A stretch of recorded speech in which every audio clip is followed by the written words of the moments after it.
ప్రజాస్వామ్యాన్ని కూని చేయట్లేదా? చెప్పేదేమో శ్రీరంగ నీతులు, చేసేవన్నీ కూడా అరాచకాలు, దౌర్జన్యాలు, దుర్మార్గాలు. అసలు ఈ ఉప ఎన్నికలతో, ఈ మున్సిపల్ ఎన్నికలతో, ఈ కార్పొరేషన్ ఎన్నికలతో మీ కూటమి ప్రభుత్వానికి అసలు సంబంధం ఉందా? మీకు ఏ కార్పొరేషన్లో అయినా సరే మెజారిటీ ఉందా? ఏ మున్సిపాలిటీలో అయినా సరే ఆంధ్రప్రదేశ్ రాష్ట్రంలో మీకు మెజారిటీ ఉందా? అసలు కార్పొరేటర్లు లేరు, కౌన్సిలర్లు లేరు. మీరు ఏ విధంగా ప్రలోభాలకు గురి చేస్తారని చెప్పి అడుగుతా ఉన్నా చంద్రబాబు నాయుడు గారు. ఒక బాధ్యత కలిగిన ముఖ్యమంత్రి, నువ్వు ఏం మాటలు చెప్పావు, ఏమి ఆచరిస్తున్నావు? మున్సిపల్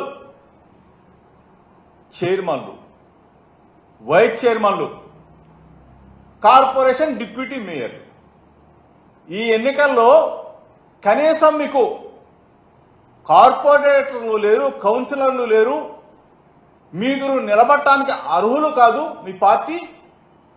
ఈ రోజున మీరు ప్రలోభాలకు గురి చేసి, దౌర్జన్యాలు చేసి, అక్రమాలు చేసి మా వాళ్ళని మీరు లాక్కుంటారా? దౌర్జన్యం చేస్తారా? అసలు చీప్గా లేదా మీకు? ఏదో 10 నెలల మీ పరిపాలన అనుకుంటా, 10 నెలల మీ పరిపాలనలో మీరు వచ్చింది మొదలు మా పార్టీ వాళ్ళ మీద అత్యాచారాలు, మా పార్టీ వాళ్ళ మీద దౌర్జన్యాలు, మా వాళ్ళని చంపటం, ఊర్లో వదిలిపెట్టి వెళ్ళేలాగా మీరు బెదిరించడం, ఆఖరికి మహిళలను కూడా వదిలిపెట్టకుండా వాళ్ళ మీద దాడులు చేశారే. ఈరోజు స్వయంగా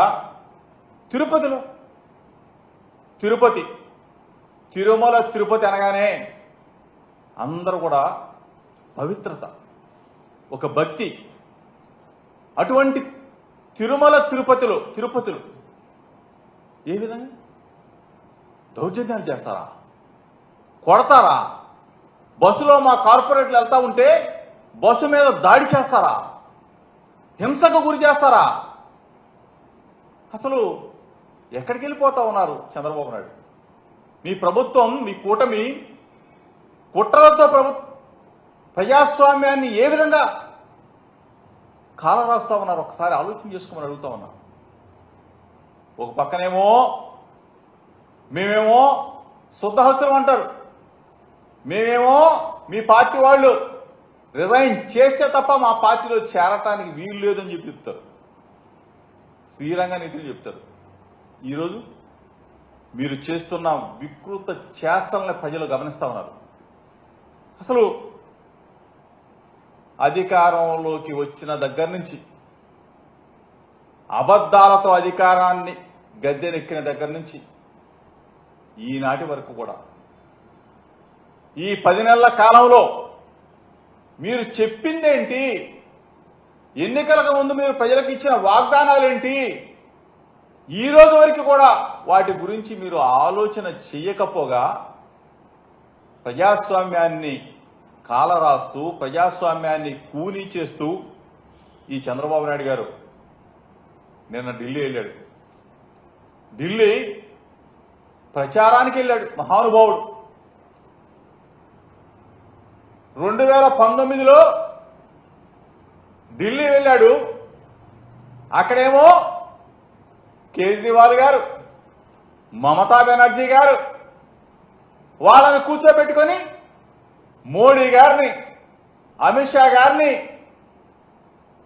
బండబూతులు తిట్టారు, తెగ తిట్టారు. ఈ చంద్రబాబు నాయుడే 2019లో ఒకసారి తీయండి. మరలా ఇదే చంద్రబాబు నాయుడు గారు ఈరోజు మరలా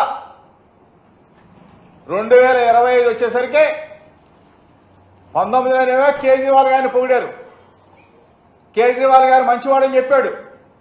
ఈరోజేమో కేజ్రీవాల్ చెడ్డవాడు. కేజ్రీవాల్ని ఆ రోజు గెలిపించాలి, కేజ్రీవాల్ని ఈరోజేమో ఓడించాలి. అసలు నాలుకేనా మనిషేనా, మనసేనా, ఒక విలువ ఉందా, ఒక సిద్ధాంతాలు ఉన్నాయా, అన్నీ కూడా గాలికి వదిలేయటం.